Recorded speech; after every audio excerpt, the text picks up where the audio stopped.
오늘의 주요 뉴스입니다. 강원도 철원, 군부대 등 전국에서 크고 작은 집단 감염이 계속되고 있습니다. 서울시는 사회적 거리 두기 2단계 시행에 따라 취약시설에 대한 정밀 방역과 함께 밤 10시 이후 시내버스와 지하철 운행을 20% 감축하기로 했습니다. 거리두기 단계 격상에 따라 수도권 카페는 포장과 배달만 가능하고 클럽 등 유흥시설 이용이 중지됩니다. 음식점은 밤 9시 이후 포장과 배달만 허용됩니다. 초등학교와 중학교는 3분의 1 등교가 원칙이고 고등학교는 3분의 2 등교가 유지됩니다. 정세균 국무총리가 필요한 만큼의 코로나19 백신을 제때 확보하기 위해 치밀하게 준비하겠다고 말했습니다. 또 개별 기업과의 협상 내용도 계약이 체결되는 대로 국민에게 투명하게 공개하라고 지시했습니다. 미국에서 11월에만 코로나19 환자가 300만 명 이상 발생한 것으로 집계됐습니다. 누적 확진자 1,200만 명의 4분의 1 수준입니다. 특히 추수감사절 연휴를 거치면서 환자가 폭발적으로 증가할 수 있다는 우려가 커지고 있습니다. 코로나19로 비대면 시대가 앞당겨지면서 가상, 증강현실 기술이 주목받고 있습니다. 오락은 물론 업무용으로 활용폭을 넓히면서 새로운 산업 분야로 빠르게 자리를 잡고 있는데요. 오늘 스마트 라이프에서는 코로나19 이후 가상현실 기술에 대해 집중 분석합니다.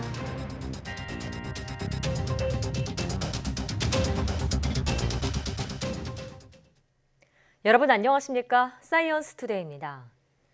정세균 국무총리가 필요한 만큼의 코로나19 백신을 제때 확보하기 위해 치밀하게 준비하겠다고 말했습니다.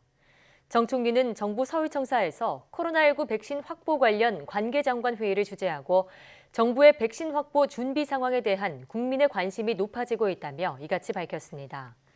특히 현재 마무리 단계에 접어든 개별 기업들과의 협상에 최선을 다하고 계약이 체결되는 대로 국민에게 투명하게 알리도록 지시했습니다.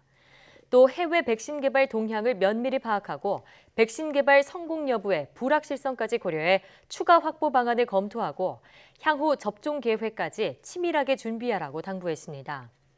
이와 함께 그동안 개별 기업과의 협상 과정 중이라 진행 상황을 국민에게 상세히 알리지 못한 상황을 설명하고 조만간 정부의 노력과 성과를 구체적으로 공개하겠다고 밝혔습니다.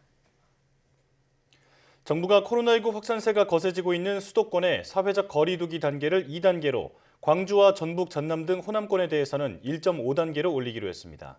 이번 조치는 다음 달 7일 밤 12시까지 2주간 적용됩니다. 이에 따라 수도권에서는 카페에서 포장 배달만 가능하고 클럽 등의 유흥주점은 영업이 중단됩니다. 일반 음식점에서는 밤 9시 이후에는 포장과 배달만 가능하게 되고 노래방도 밤 9시 이후 운영이 중단됩니다. 초등학교와 중학교는 3분의 1 등교가 원칙이고 고등학교는 3분의 2 등교가 유지됩니다. 수도권 등의 사회적 거리 두기 2단계가 시행되면서 새로운 방역 조치가 적용됩니다. 3차 대유행에 들어선 지금 시민들 대부분 답답하더라도 이번 고비를 잘 넘기려면 불편을 감수해야 한다는 반응입니다. 김다연 기자가 보도합니다. 사회적 거리두기가 1.5단계로 격상된 지 불과 닷새 만에 2단계가 현실이 됐습니다. 자영업자들만 울상인 게 아닙니다. 다시 일자리를 잃게 된 아르바이트생의 한숨은 더욱 깊습니다. 저는 아르바이트가 적자 때문에 잘리게 됐고 사장님께서 발표되고 나서 안 나와도 될 것 같다고 미안하다고 연락받았어요. 다시 재택근무나 시차 출퇴근제에 들어가는 회사도 적지 않습니다. 정부 지침에 따라서 맞춰서 저희 회사도 조로 이제 인원을 나누어서 재택근무를 시행할 것 같습니다. 집콕 생활을 다시 할 생각에 직장인들은 한숨이 나오긴 하지만 별 수 있나 싶습니다. 지난 8, 9월에도 저희가 한번 집콕 생활이나 재택근무 경험이 있으니까 이번에는 조금 더 잘 지켜져서 코로나가 좀 답답하더라도 잘 넘어갔으면 좋겠습니다. 확산세를 줄이려면 단계 격상보다 자발적 방역이 핵심이라며 거리두기 강화에 부정적 시각이 있는가 하면 이 꼭 2단계까지 해야 뭐 줄어드는 것도 아니고 각자 조심하면 되는 거거든요. 경기가 안 좋을 분들은 그 사람들 뭐 어떤 분은 뭐 임대료도 못 낸다고 그러는데 확진자가 300명대를 웃돌던 지난주부터 진작 단계를 올렸어야 한다는 정반대 비판도 나옵니다. 이게 사람들이 너무 확진이 많이 되고 나서 시행을 하는 게 좀 너무 뒤늦은 조치가 아닌가 생각이 들어요. 네, 지난주에 거의 300명이 계속 넘어갔었는데 그 전에 미리 잡았어야 되는 게 아닌가. 전문가들은 되돌이표를 그리는 코로나19 확산세를 끊으려면 개개인의 생활 방역을 바탕으로 선제적 격상이 중요하다고 강조합니다. 지금은 사실 좀 늦은 감이 있다고 생각이 됩니다. 나중에 되면 이제 중증 질환자가 갑자기 증가하거나 고령 환자들이 갑자기 증가하는 상황이 있으면서 의료 체계 같은 것들이 붕괴되기 시작하면 걷잡을 수 없어집니다. 사상 초유의 감염병을 상대로 끝이 안 보이는 싸움을 해온 지 어느덧 300일이 지났지만 상황은 2차 대규모 확산이 있었던 석 달여 전으로 돌아가게 됐습니다. 3차 유행을 하루빨리 끊어내려면 방역 고삐를 더 바짝 조일 때입니다. YTN 김다연입니다. 수도권의 사회적 거리 두기 2단계 격상에 따라 청와대도 한층 강화된 방역 조치를 시행합니다. 청와대는 전 직원의 모임과 행사, 회식, 회의 등을 취소하거나 연기하도록 하고 출근 직후부터 퇴근할 때까지 사무실 업무 중이거나 업무상 대화할 때도 마스크를 착용하도록 했습니다. 또 필수 요원을 제외한 인력은 3교대로 재택근무를 하고 밀집도가 높은 부서의 경우 일부 창성동 별관으로 이동해 분산 근무하며 연차 휴가를 우선 사용하기로 했습니다. 청와대는 이 같은 조치는 확진자 발생으로 인해 국정 수행에 중단이 있어서는 안 된다는 판단을 종합적으로 고려한 것이라고 설명했습니다. 코로나19가 다시 확산하면서 서울시가 사회적 거리 두기를 2단계로 격상하고 연말까지를 1000만 시민 긴급 멈춤 기간으로 선포했습니다. 대중교통 운행이 줄어들고 집회도 사실상 금지됩니다. 구수본 기자의 보도입니다. 사회적 거리 두기 2단계 격상과 함께 서울의 심야 대중교통이 감축 운행됩니다. 연말 각종 모임과 불필요한 심야 이동을 최소화하기 위한 것으로 시내버스는 당장 내일부터, 지하철은 오는 27일부터 밤 10시 이후 운행 횟수가 20%씩 줄어듭니다. 10명 이상 모이는 집회도 전면 금지됩니다. 인구 밀도가 높고 유동 인구가 많아 N차 감염 우려가 높은 서울의 특성을 반영해 사회적 거리 두기 3단계에 준하는 선제적인 조치를 취했습니다. 오는 25일 총파업과 집회를 예고한 민주노총을 향해서도 집회 자제를 요청했습니다. 집단 감염이 여러 번 일어났던 시설들에 대해서는 맞춤형 방역 조치를 추가합니다. 먼저 종교시설의 경우 예배, 법회, 미사 때 참석 인원이 20%로 제한되지만 서울시는 더 나아가 비대면 온라인 전환을 강력 권고했습니다. 요양시설, 데이케어 센터는 면회와 외출, 외박과 함께 외부 강사 프로그램도 금지되고 실내체육시설의 샤워실, 목욕업소의 한증막 등도 운영할 수 없습니다. 대표적인 고위험 사업장으로 꼽히는 콜센터의 경우 근무 인원을 절반으로 줄이도록 권고했습니다. 수능은 물론 전국적인 이동이 이루어지는 대학별 논술 면접에 대비한 특별 대책도 마련했습니다. 시교육청 자치구가 함께하는 합동 TF를 가동하고 시험 단계별 특별 집중 방역도 실시할 계획입니다. 대학 입시철을 앞두고 각별한 관리가 필요한 학원의 경우 스터디룸 등 공용 공간도 이용 인원이 절반으로 제한됩니다. 또 노래 연습장에는 방별 인원 제한을, PC방에는 비말 차단 가능한 높이의 칸막이 설치를 권고했습니다. YTN 구수본입니다. 거리두기 2단계 격상에 따라 경기 부양을 위해 시행된 소비 쿠폰 정책도 잠정 중단됩니다. 방역당국은 관계부처 논의를 거쳐 쿠폰 중단 대상과 기간 등 협의 결과를 조만간 발표하겠다고 밝혔습니다. 앞서 정부는 지난 8월에도 전시와 공연, 여행과 외식 등 8개 분야의 소비 쿠폰 발급을 시작했지만 코로나19 확산으로 이틀 만에 발급을 중단했습니다. 112 신고 가운데 홧김에 또는 장난으로 하는 전화가 1년에 3,000건이 넘습니다. 올해처럼 코로나19 대응으로 바쁜 시기에 이런 허위 신고로 소중한 행정력이 낭비되고 있지만 뾰족한 대책은 없는 상황입니다. 손효정 기자입니다. 지난 13일 오전 서울 용산의 한 거리. 소방 구급차가 연달아 지나가더니 20분쯤 뒤엔 경찰 순찰차와 구급차까지 지나갑니다. 근처 아파트에서 마약을 투약한 남자친구가 자신의 휴대전화를 빼앗아 가려고 한다는 신고가 들어온 겁니다. 사이렌 소리가 울려서 밖을 나와봤어요. 순찰차 한 대가 왔어요. 그리고 경찰 5명이서 이제 얘기들을 하시더니 아파트로 올라갔고, 아, 이게 좀 약간 큰 사고인가 보구나라고 생각을 해서 경찰차와 소방 구급차 등 5대가 잇따라 출동했지만 알고 보니 클럽에 다녀온 남자친구를 골탕 먹이려고 홧김에 저지른 거짓 신고였습니다. 신고를 받고 출동한 경찰은 30분 만에 문을 열고 집 안으로 들어갔지만 허위 신고라는 사실을 알고 그대로 돌아갔습니다. 경찰은 신고자를 위계의한 공무집행 방해죄로 입건해 조사를 벌여 신고 경위를 파악하고 있습니다. 별일은 아닌데 그분이 사시는 분이 이제 뭐 장난전을 하니까 구급차도 오고 이제 뭐 그렇게 했나 봐요. 너무 심하게 하니까 이게 뭐 데리고 갔나 봐요. 지난 10일에도 서울 강남 아셈타워에 폭발물이 설치됐다는 신고가 들어와 건물 안에 있던 4천여 명이 대피하는 소동이 벌어졌습니다.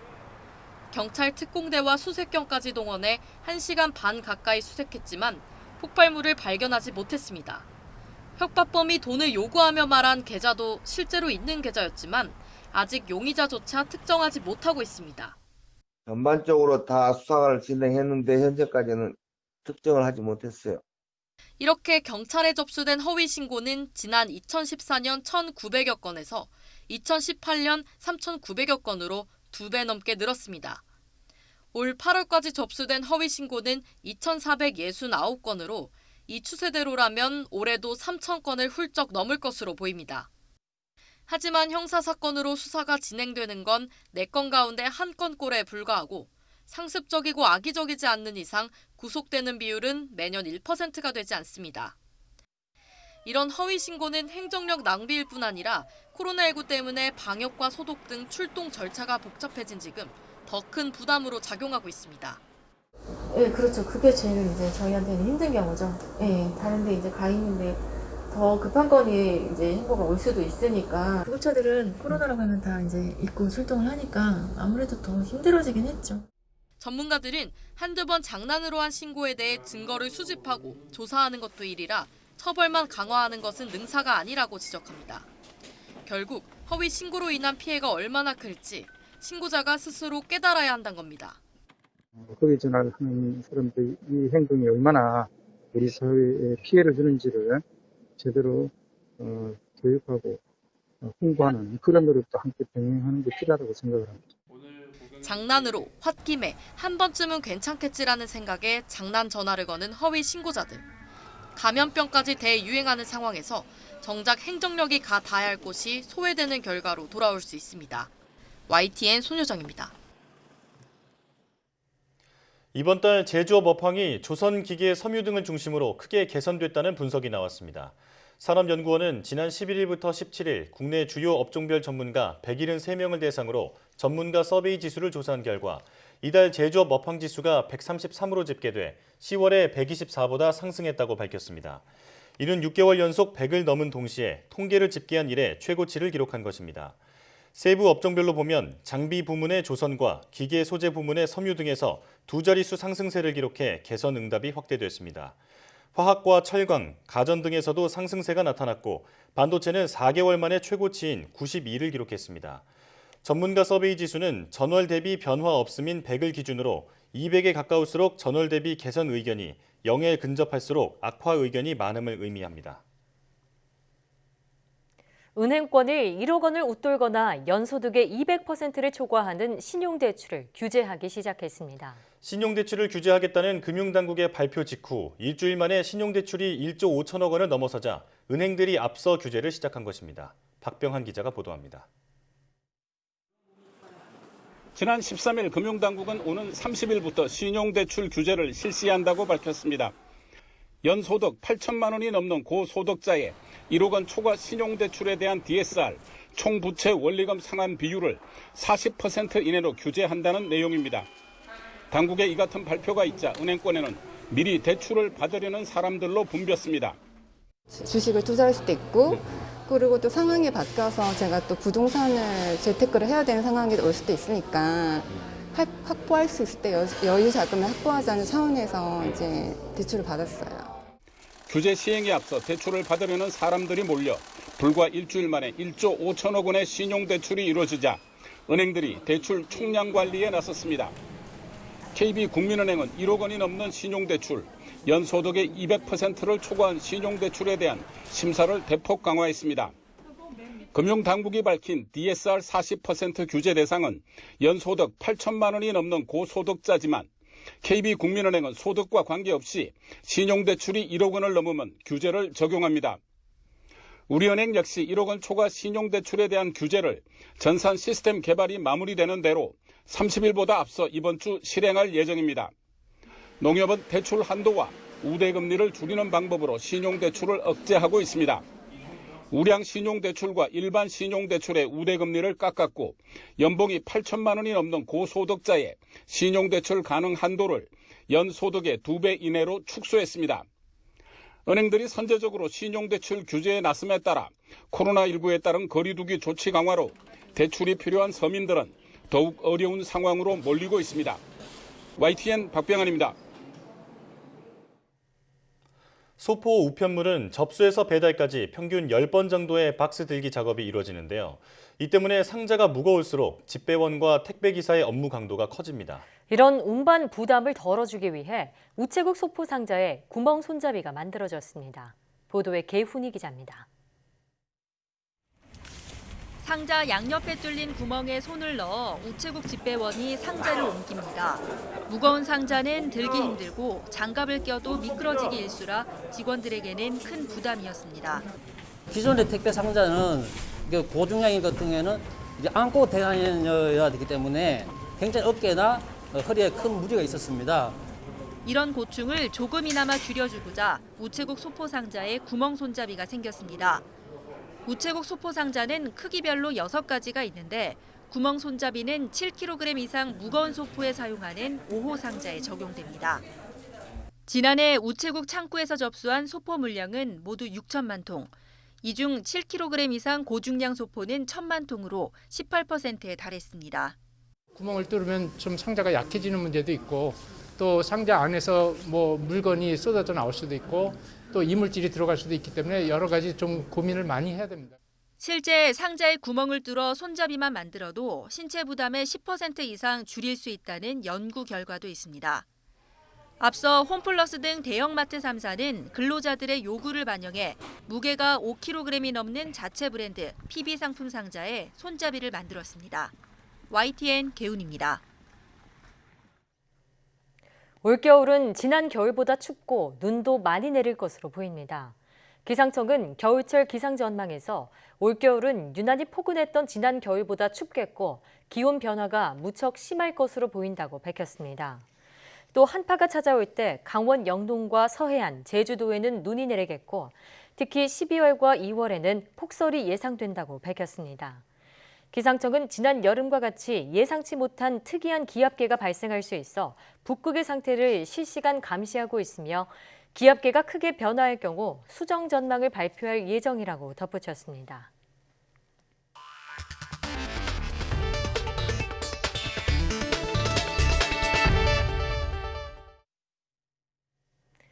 미 보건당국이 코로나19 확산을 막기 위해 추수감사절 여행 금지를 권고했지만 지난 주말 200만 명 이상이 항공기를 이용한 것으로 나타났습니다. 이번 주 추수감사절 연휴를 거치면서 미국의 코로나19 확진 사례가 폭발적으로 증가할 수 있다는 우려가 깊어지고 있습니다. 이동헌 기자의 보도입니다. 지난 토요일 미국 시카고의 공항입니다. 평소 한산하던 공항이 북적이며 가족 단위 여행객의 모습이 눈에 많이 띕니다. 대부분이 추수감사절을 앞두고 가족들을 만나려는 여행객들입니다. I went and got tested 2 days ago. I'm negative for the 3rd time this year. I'm going to see my family in Chicago and I'm so excited to go. I'm not sweating it and just following the rules and 추수감사절 연휴를 앞두고 지난 금요일과 토요일 각각 102만 명과 98만여 명, 모두 200만 명 이상이 항공기를 이용해 여행에 나선 것으로 집계됐습니다. 지난 3월 코로나 대유행 이후 2번째와 3번째로 항공기 이용객이 많아 미 보건당국의 여행 금지 권고를 무색하게 했습니다. 여행객들도 감염 걱정이 앞섭니다. There'd be more people that we'd be bumped into, so it's good that people are traveling less. I think people should stay home. 이달 들어 어제까지 미국의 코로나19 신규 확진자는 300만 명으로 미국의 전체 확진자 1,200만 명 가운데 4분의 1이 11월에 집중됐습니다. 이달 말까지 400만 명을 넘어서 바로 전달인 10월 190만 명의 배가 넘을 것으로 전망됩니다.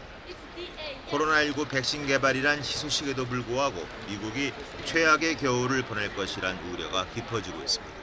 YTN 이동원입니다. 최악의 코로나19 상황으로 미국 각주 정부가 자체적인 봉쇄 조치에 나서자 이를 반대하는 반봉쇄 시위가 다시 등장했습니다. 현지 언론들은 캘리포니아주 일부 주민들이 통금 조치 시행 전날인 21일 밤 10시부터 오렌지 카운티 헌팅턴 비치와 샌클레멘테 등 곳곳에서 수백 명씩이 모인 가운데 통금 반대 집회가 열렸습니다. 헌팅턴 비치에선 시위대가 미국 국기와 트럼프 대통령 지지 깃발을 들고 밤거리를 행진했고 통금령 수용 거부를 선언했습니다. 샌클레멘테에선 준비한 마스크에 불을 붙이는 항의 시위가 벌어졌고 통금령 위반 단속을 하지 않겠다며 주정부 방침에 공개적으로 반기를 든 카운티도 나오고 있습니다. 미국의 코로나19 백신 개발을 총괄하는 초고속 작전팀의 최고 책임자가 다음 달 11일 백신 접종이 시작될 수 있다고 말했습니다. 또 내년 5월까지 미국 민의 70%에 대해 백신 접종이 이루어질 것으로 예상했습니다. 보도에 김원배 기자입니다. 다음 달 11일 미국에서 코로나19 백신 첫 접종이 시작될 수 있다. 미국의 코로나19 백신 개발을 총괄하는 초고속 작전팀의 몬세프 슬라위 최고 책임자가 현지 시각 22일 CNN에 출연해 이같이 밝혔습니다. 슬라위 최고 책임자는 우리의 계획은 백신 승인으로부터 24시간 이내에 접종 장소에 백신을 출하할 수 있도록 하는 것이라고 말했습니다. 이어 자신은 백신 승인 다음 날 아마도 12월 11일 혹은 12일에 백신 접종이 시작될 것으로 예상한다고 말했습니다. 미국 식품의약국 FDA는 다음 달 10일 자문위원회를 열어 미국의 화이자와 독일의 바이오엔테크가 공동 개발한 코로나19 백신의 긴급 사용을 승인할 것인지 여부를 논의합니다. FDA가 자문위원회가 열리는 당일인 다음 달 10일에 화이자와 바이오엔테크의 코로나19 백신의 긴급 사용을 승인할 경우 다음 날인 다음 달 11일 미국에서는 백신 접종이 시작될 수 있다는 뜻입니다. 슬라위 최고 책임자는 다음 달에 미국 전역에서 2천만 명이, 이어 내년 1월부터는 매달 3천만 명이 백신을 맞을 수 있을 것으로 추산했습니다. 또 내년 5월까지는 미국 인구의 70%가 코로나19 백신을 접종하면서 미국이 집단 면역을 보유할 수 있을 것이라고 말했습니다. YTN 김원배입니다. 세계보건기구 WHO가 내년 초 유럽에서 코로나19의 3차 유행 가능성을 경고했습니다. 미국 정치 전문 매체 더 힐에 따르면 데이비드 나바로 WHO 코로나19 특사는 스위스 언론과 인터뷰에서 유럽 지도자들이 지금 자신들의 오류를 바로잡지 않으면 내년 초 유럽에서 3차 유행이 발생할 수 있다고 지적했습니다. 이어 유럽 각국이 올해 초 코로나19 1차 유행 뒤 필요한 재반 시스템 구축에 실패하면서 지금의 재유행이 발생한 만큼 지금이라도 나서지 않으면 내년 초 3차 파동이 발생할 거라고 설명했습니다. 나바로 특사는 유럽의 경우 확진 사례가 장기적 하락세를 보일 때까지 규제 완화 조치를 유보했어야 하는데 연초 봉쇄 조치 후 감소세가 보이자마자 규제를 풀어 2차 유행이 시작됐다고 비판했습니다. 영국이 이르면 이번 주 화이자의 코로나19 백신 사용을 승인할 것으로 보입니다. 12월 1일 접종 개시를 준비하라는 지침까지 내려 미국보다 먼저 백신 접종을 시작할 가능성이 큽니다. 이여진 기자의 보도입니다.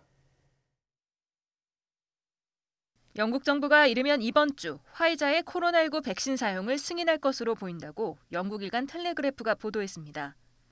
텔레그래프는 정부 소식통을 인용해 일주일 내에 승인 결정이 날 수 있으며 국민보건서비스 NHS에는 12월 1일 접종 개시를 준비하라는 지침이 내려갔다고 전했습니다. 영국은 앞서 지난 20일 의약품건강관리제품규제청에 화이자 백신의 적합성 평가를 공식 요청하면서 승인 절차에 들어갔습니다. Given the Pfizer-BioNTech application in the United States to the FDA, that has given us the confidence. 영국 정부는 백신 사용이 승인되면 바로 다음 달 1일부터 접종을 개시할 예정입니다. 의료진, 고령자 등 고위험군부터 마친 뒤 내년 4월까지 모든 성인에게 접종할 계획입니다. If the regulator approves a vaccine, we will be ready to start the vaccination next month with the bulk of the rollout in the new year. 미국에도 지난 20일 화이자 측으로부터 긴급 사용 승인 신청이 들어가 미국 식품의약국 FDA 산하위원회가 다음 달 10일 승인 여부를 논의합니다. 때문에 이번 주 백신 사용이 승인되면 영국이 미국을 제치고 임상시험을 완료한 코로나19 백신을 세계 처음으로 접종하는 나라가 됩니다.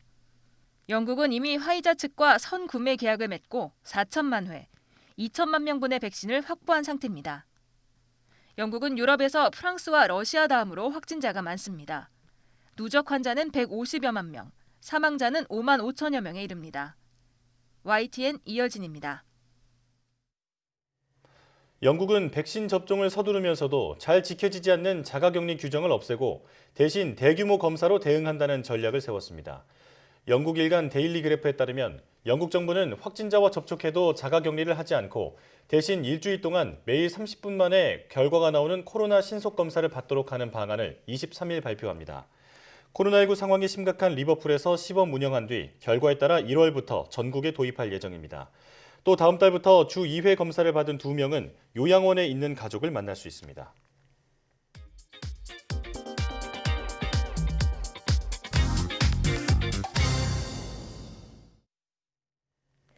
코로나19로 인한 비대면 시대를 맞아 가상 증강현실 기술이 주목받고 있습니다.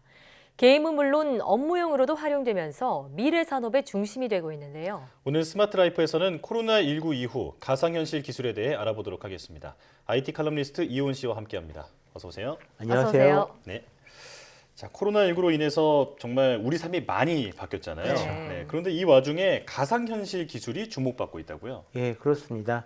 이 코로나19로 인해 생긴 변화 때문에 이 사회적 거리두기가 굉장히 보편화했잖아요. 네. 그리고 다른 나라로 이동하기도 어려워졌습니다. 그래서 이 생긴 사람과 사람 사이 간격을 가상현실 기술이 메꿔주고 있는 겁니다. 예. 특히 이 오락용보다 이 산업용이나 업무용 가상현실 기술이 좀 폭넓게 활용되기 시작을 했는데요. 예. 예를 들어서 이 산업용 스마트 글래스를 들 수가 있습니다. 올해 이 미국 인텔에서는 이 반도체 생산 장비를 새로 설치할 일이 있었는데요. 엔지니어가 코로나19로 인해서 유럽에 꼼짝달싹 못하게 묶여있는 이런 상황이 되어버렸다고 합니다. 네. 이때 이 스마트 글래스를 이용해서 원격으로 같이 협업하면서 설치를 무사히 마쳤던 그런 사례도 있고요. 이 스마트 글래스 같은 경우는 이 안경에 부착된 카메라 렌즈와 디스플레이로 이 상대방과 실시간으로 영상과 음성을 이제 공유할 수 있는 그런 장비입니다. 네. 네. 파일 공유와 동영상, 스냅샷을 촬영한다거나요, 아니면 채팅 등 좀 다양한 기능을 갖고 있는데요. 한국의 하나토탈에서도 이 스마트 글래스를 이용해 해외 엔지니어의 지원을 받아 공장 보수를 이제 하고 있다라고 합니다. 예. 비용과 시간을 좀 획기적으로 단축할 수 있기 때문에 앞으로도 좀 더 적극적으로 이용할 예정이라고 하네요. 그렇군요. 그러니까 스마트 글래스를 쓰면은 이 해외에 있는 근로자가 원격으로 대신 어떤 근무를 해줄 수 있다 이런 얘기인가요? 좀 더 자세히 설명을 듣고 싶어요. 이게 그 어떤 장비를 볼 때요, 예. 제가 보는 것이 저쪽에 있는 엔지니어한테 그대로 전송이 됩니다. 그러면 이 장비에 대해서는 엔지니어가 가장 잘 알고 있거든요. 더 잘 알겠죠? 그래서 이런 부분 점검해야 된다, 이 부분 수치가 어찌다라고 그쪽에서 이 펜으로 동그라미 쳐주면 예. 제 눈앞에 있는 기계 위에 이 동그라미가 딱 그려지면서 여기 해야 된다 이런 식으로 디지털 마커가 돼요. 그렇구나. 그래서 눈앞으로 실제 사물을 보면서 네. 이제 조사를 하고 수리를 하고 보수를 하는 겁니다. 마치 시선을 공유한다 이렇게 보면 될 것 그렇죠. 같습니다. 그래서 완전히 둘이 한 몸이 돼가지고 일하는 그런 기분으로 일할 수가 있는 거죠. 한마디로 아바타가 돼서 일을 해줄 수 있는 그런 논리네요. 예. 네, 자 이렇게 코로나19로 현장에 직접 갈 수 없는 상황에서 스마트 글래스와 같은 여러 가지 첨단 IT 기술이 큰 힘이 되고 있는 그런 상황인데요. 네. 또 어떤 사례들이 있는지 더 듣고 싶은데요. 예.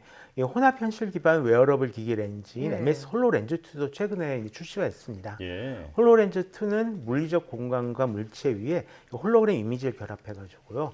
이 기기를 착용한 사람이 홀로그램 이미지와 실제로 이제 상호작용할 수 있게 해줍니다. 네. 사용자는 이 손에 별도의 입력 장치를 줄 필요가 없고 맨손으로 지시하고 가리키는 동작부터 물건을 누르고 짚고 쥐는 이런 일상적인 동작을 이 가상 물체에 대해서 그대로 적용을 할 수가 있습니다. 네. 그래서 이 뭐 매뉴얼에 대한 가이드를 보면서 어떤 과정을 익히거나요, 아니면 신입 직원을 교육하는 등 굉장히 좀 다양한 용도로 활용될 수가 있는데요. 예. 이기 때문에 좀 도입하는 기업이 점점 늘어나고 있다고 합니다. 네. 자, 이런 원격 협업과 기술 지원을 이제는 산업용 그 AR, 그러니까 증강현실 기술로 가능하게 된 건데요. 네. 자, 앞으로도 이런 다양한 산업에서 더 많이 활용될 것으로 기대해 보겠습니다. 네. 자, 그렇다면 이제 그 VR, 가상현실 산업은 어떻게 되고 있나요? 사실 지금 이 업계 전체가 완전히 재편된 과정이라고 보셔도 될 것 같습니다. 네. 무엇보다 이 가상 대면을 위해서 전시 아니면 행사 이런 것들이 그 VR로 이루어지면서요.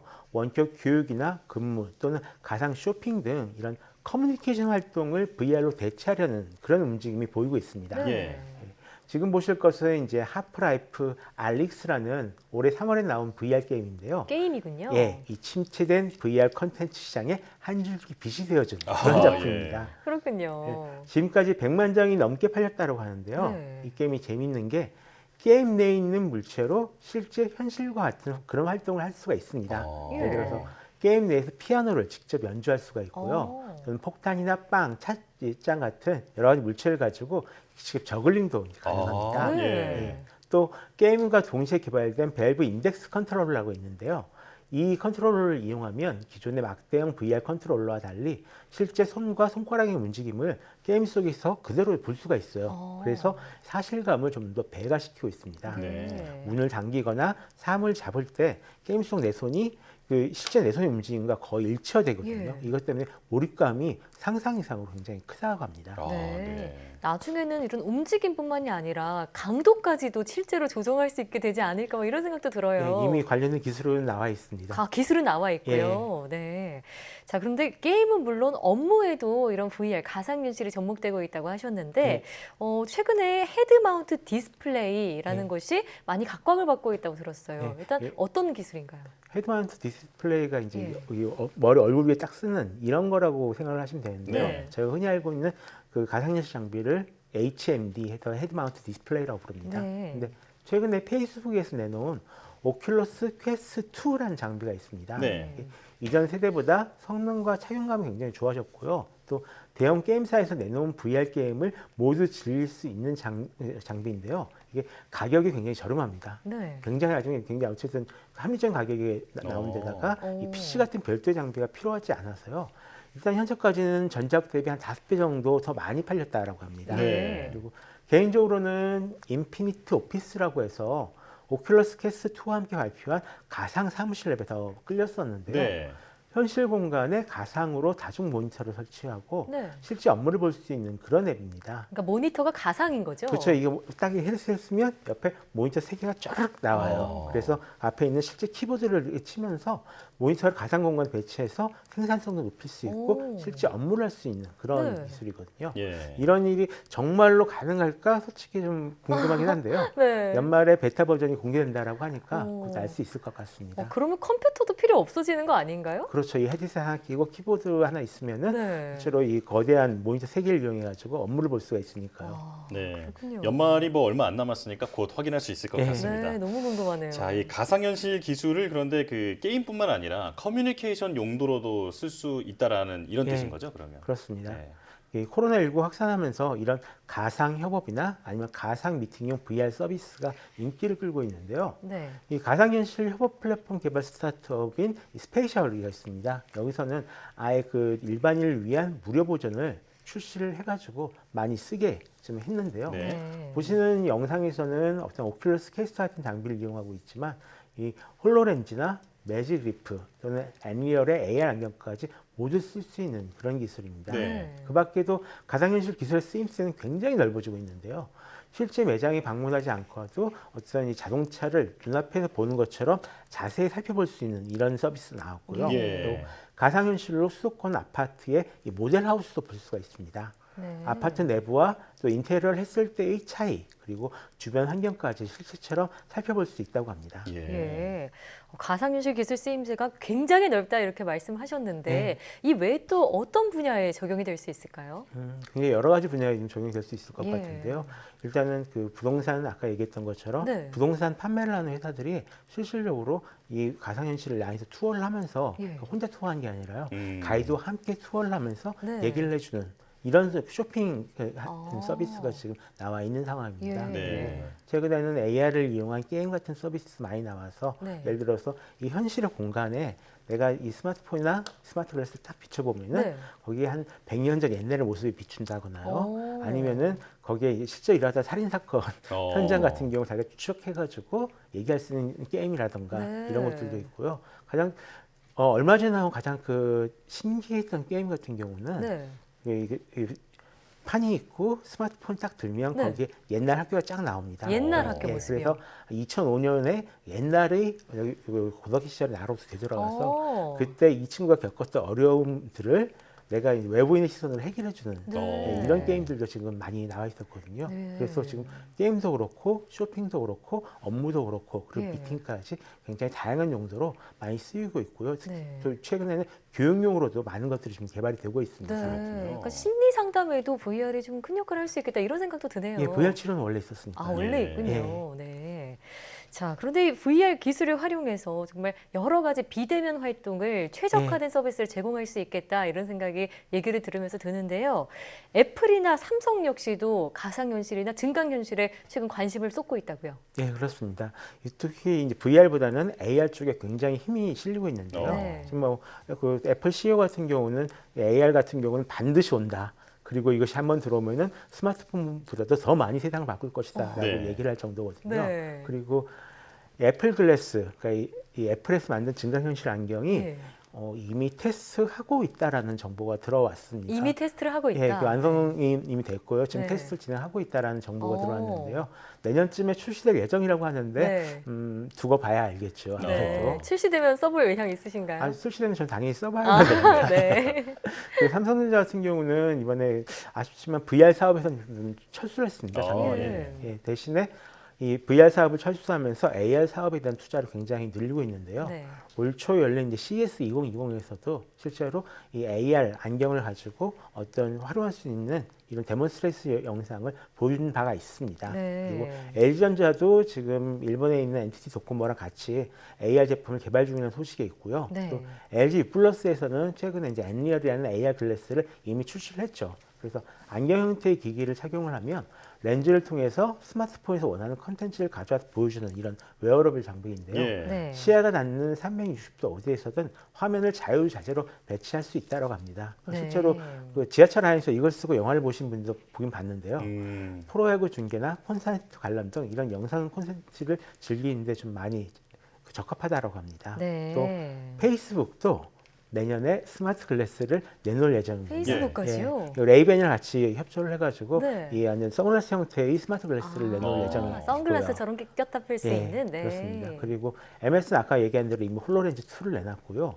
최근에 구글 같은 경우도 이 검색 결과를 하면 AR로 바로 뭐 그 호랑이나 뭐 옛날 그 동물들 볼 수 있는 이런 기능들을 이미 선보였거든요. 예. 네. 우리 정부에서도 좀 적극적으로 지원할 의사를 공개적으로 표명을 한 만큼 네. 내년에는 뭔가 좀 눈에 보이는 결과를 얻지 않을까 싶습니다. 예. 네. 얘기를 듣다 보니까 최근 글로벌 IT 기업에서는 AR 증강현실 쪽에 좀 더 힘을 주고 네. 있는 그런 모양새인데요. 이제 연말이잖아요. 네. 우리가 보통 이쯤 되면은 내년 어떤 과학계 전망도 해보잖아요.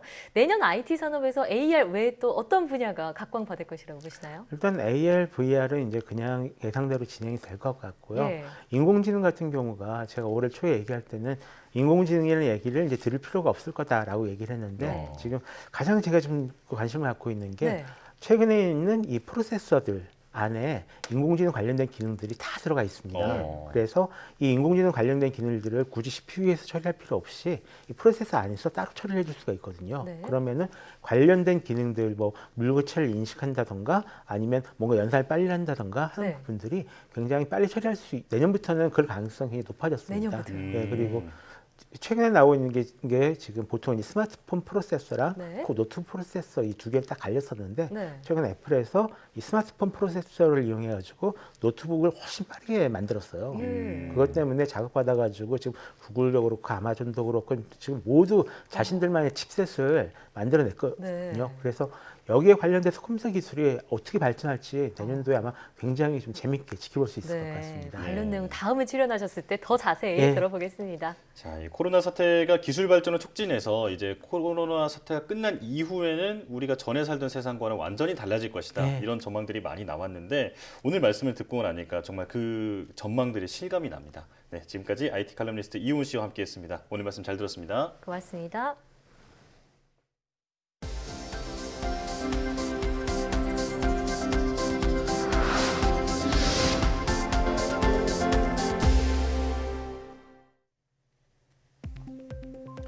온실가스인 이산화탄소를 건설 소재 등 유용한 자원으로 바꾸는 기술이 개발됐습니다. 카이스트 고동현 교수 연구팀은 공장에서 나오는 이산화탄소를 산업 부산물인 칼슘이나 마그네슘과 결합해 고체 탄산염으로 바꾸는 기술을 개발했다고 밝혔습니다. 연구팀은 공장에서 나오는 혼합기체를 미세한 구멍이 뚫린 특수막에 통과시키면 이산화탄소가 분리되고 이를 다시 칼슘이나 마그네슘과 반응시키면 고체 형태인 탄산염으로 바뀐다고 설명했습니다. 고체 탄산염은 건설 토목 소재로 쓰이거나 제지산업, 의약, 식품, 정밀화학 분야에서 유용하게 활용될 수 있습니다. 수면 무호흡증을 치료하지 않으면 류머티즘 관절염과 같은 자가 면역 질환에 걸릴 위험이 커진다는 연구 결과가 나왔습니다.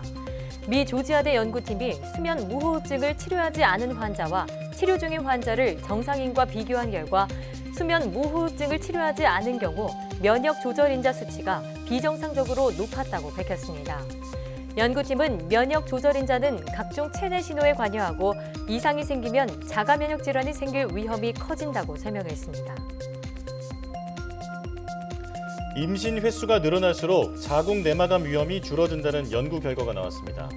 호주 버그어포 의학연구소 연구팀은 여성 5만여 명을 대상으로 한 논문 30편을 종합 분석한 결과 한 번 임신할 때마다 자궁 내막암 위험이 15%씩 감소했다고 밝혔습니다. 연구팀은 이런 자궁 내막암 위험 감소 효과는 최대 8번의 임신까지 계속됐고 유산으로 끝난 임신도 자궁 내막암 위험을 7% 정도 낮췄다고 설명했습니다. 자궁 내막암은 자궁 안의 조직이 비정상적으로 과잉 증식하는 질환으로 주로 55세 이후에 나타납니다.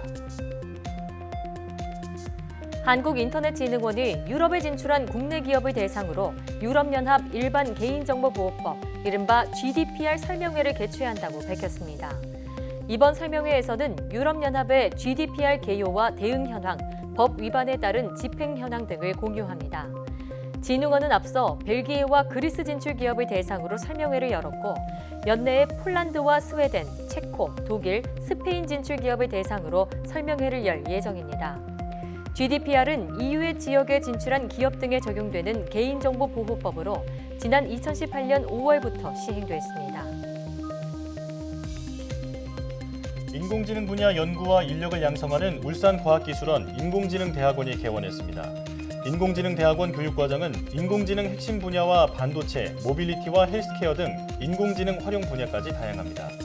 지난 9월 첫 신입생을 모집한 이 대학원은 매년 석박사 과정 50명을 모집합니다.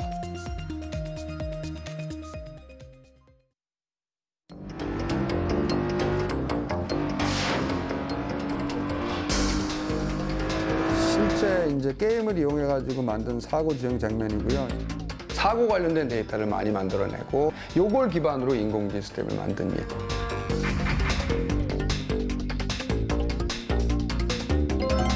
그렇죠. 가까이 가면 빨간색으로 되고 멀리 가면 녹색으로 되고 이제 대부분의 모든 것들은 전부 다 인공지능으로 대체할 수 있다고 생각을 합니다.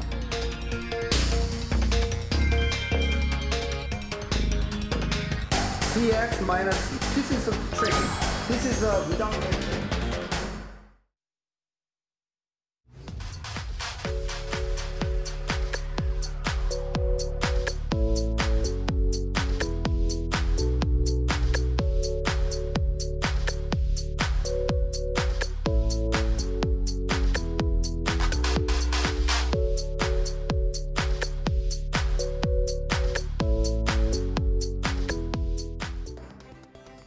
컴퓨터가 스스로 학습하게 하는 기술을 머신러닝이라고 하는데요. 이 기술로 세계적인 주목을 받은 과학자가 있습니다. 오늘 YTN 사이언스 휴먼 다큐 브라보 K 사이언티스트에서는 머신러닝으로 인공지능의 새 지평을 열고 있는 응용수학자 서창호 교수를 만나봅니다. 많은 시청 바랍니다. 사이언스 투데이 여기서 마칩니다. 함께해 주신 여러분 고맙습니다.